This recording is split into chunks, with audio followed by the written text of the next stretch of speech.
नमस्ते दोस्तों, मैं राजेश व्यास आज फिर लेकर आया हूँ वास्तु का एक बेहतरीन वीडियो आप सभी लोगों के लिए। दोस्तों आज आपको जानकारी दे रहा हूँ वास्तु के समस्त दोषों को दूर करने के लिए एक ऐसा उपाय।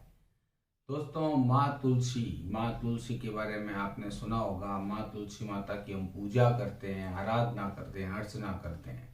जिस घर में माँ तुलसी का निवास होता है वहां पर उसकी उस जातक की हर मनोकामना पूरी हो जाती है। तुलसी माता ने वरदान दिया था कि जो उसकी पूजा करेगा वह सदैव प्रसन्न रहेगा, खुश रहेगा, उसके घर सौभाग्य रहेगा। तुलसी माता के नित्य दर्शन से हमें स्वर्ग की प्राप्ति हो जाती है, ऐसा ब्रह्मवेद पुराण में कहा गया है। तुलसी माँ का बहुत ज्यादा वर्णन नारद पुराण में भी दिया गया है। जिस घर में एक से अधिक तुलसी होती है वो बड़ा ही सौभाग्यशाली माना जाता है। कभी कभी हम देखते हैं हमारे घर के गमले के अंदर 2-3 तुलसी लग जाती है, तो 2-3 तुलसी बहुत सौभाग्यशाली मानी जाती है। माँ लक्ष्मी प्रसन्न होती है। विभीषण के घर में 11 तुलसी के पौधे देखे थे तो हनुमान जी बड़े प्रसन्न हुए थे। एकादश वृंदा देखकर हर्ष कपि मुस्काए। तुलसी हरि प्रिया है, तुलसी का दूसरा नाम वृंदा है। तो तुलसी के सामने दीपक जलाते हैं तो उसकी पूजा करते हैं तो बहुत पुण्यदायी होता है। तो आप सभी भी शाम के समय माँ तुलसी को घी का दीपक जरूर चढ़ाएं। माँ तुलसी के साथ साथ एक बात का ध्यान रखें कि हम शालिग्राम भगवान की भी पूजा करें। भगवान शालिग्राम और तुलसी का विवाह करने का भी बहुत ही महात्म्य है। देखो दोस्तों इस दिन भगवान विष्णु अपनी योग निद्रा से देवताओं के साथ उठ जाते हैं और उस पवित्र दिन को देव प्रबोधनी एकादशी भी कहा जाता है। इस दिन तुलसी विवाह का भी बहुत महत्व है। तुलसी विवाह कराने से सहस्त्र कन्याओं के कन्यादान का फल हमें प्राप्त होता है। तो तुलसी विवाह की विधि आप अपने घर के जो पंडित जी है आप उनसे जरूर करवाएं और तुलसी विवाह जरूर करें। तुलसी विवाह का बहुत महात्म्य माना जाता है। भगवान शालिग्राम जो कि भगवान विष्णु का ही एक स्वरूप है। गंडकी नदी के जो पत्थर होते हैं उनसे काली शिला निकलती है, वो काली शिला ही भगवान विष्णु का स्वरूप होती है।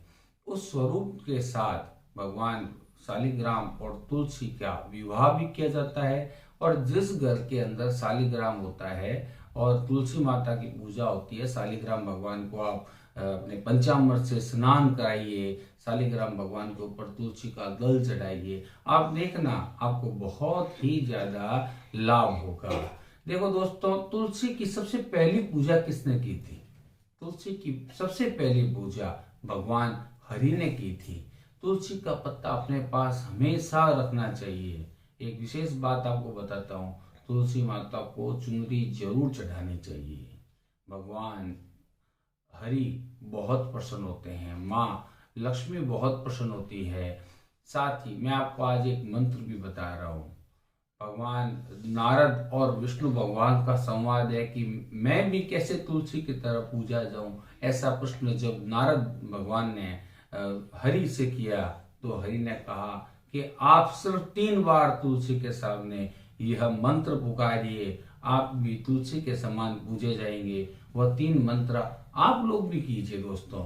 पहला है श्री, श्री की उपबिंदी श्रीम, रीम क्लीम, श्रीम ह्रीं क्लीं ऐं वृंदावनिये स्वाहा। श्रीं ह्रीं क्लीं ऐं वृंदावनिये स्वाहा। इस मंत्र का आप 3 बार जाप करें। 3 बार जाप करने से माँ लक्ष्मी, माँ तुलसी, श्री हरि बहुत प्रसन्न होते हैं। दोस्तों अब मैं आपको ये बात बता रहा हूँ कि आप ये काम कभी मत करना तुलसी माता के सामने, वरना घर में आ जाएगी दरिद्रता, आप बन जाओगे कंगाल। ध्यान रखना, घर में कभी भी सूखी तुलसी भूल कर भी मत रखना, उसका निस्तारण कर देना। सूखी तुलसी घर में अकाल मृत्यु का सूचक होती है। गणेश और शिवलिंग, कुछ लोग गमले के अंदर गणेश और भगवान शंकर की मूर्तियां रख देते हैं। ऐसा भूल कर भी मत करें। यह बहुत ही आपके लिए अपमानजनक होगा और निराशा आपके जीवन में पैदा कर देगा। एक बात और ध्यान रखें, कुछ महिलाएं तुलसी के पास में कपड़े सुखा देती है, तो तुलसी माता के पास में कभी भी आप कपड़े नहीं सुखाएं। विशेष बात का ध्यान रखना, रजस्वला स्त्री, मासिक धर्म जिन स्त्री को आ रहा है वह तुलसी माता के पास न जाएं। तुलसी सूख जाती है और माँ लक्ष्मी रुष्ट हो जाती है। चप्पल पहन के तुलसी के पास मत जाएं। यदि मांसाहार करते हैं, धूम्रपान करते हैं और आप मदिरा का सेवन करते हैं तो तुलसी के पास कभी न जाएं। तुलसी के गमले के पास में कांटेदार पौधे आप न रखें। गंदी मिट्टी में यदि आपने तुलसी को लगा दिया तो मैं आपको कह रहा हूं आपके घर में स्थिर रूप से दरिद्रता का निवास हो जाएगा। आप इस बात का भी ध्यान रखें, कभी भी नाखून से तुलसी जी को नहीं तोड़ें, घर में बीमारियां प्रवेश कर जाएगी। तुलसी माता में कभी भी गमले में या जमीन में लगा रखी है तो आप केमिकल का उपयोग ना करें। हमेशा आप अच्छी जो कंपोस्ट खाद है उसी का इस्तेमाल करें। रविवार के दिन कभी भी तुलसी को जल अर्पित नहीं करना चाहिए।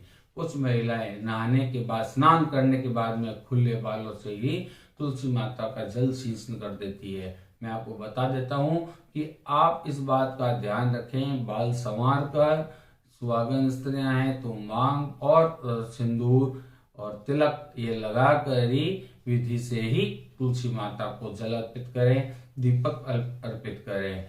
कुछ आपने देखा होगा अन्य जो पौधे हैं गमले के साथ लग जाते हैं, आप ध्यान रखें कि वह अन्य पौधे गमले के साथ नहीं लगे। तो दोस्तों मैंने देखो आपको कितनी बातें माँ तुलसी के लिए बताई।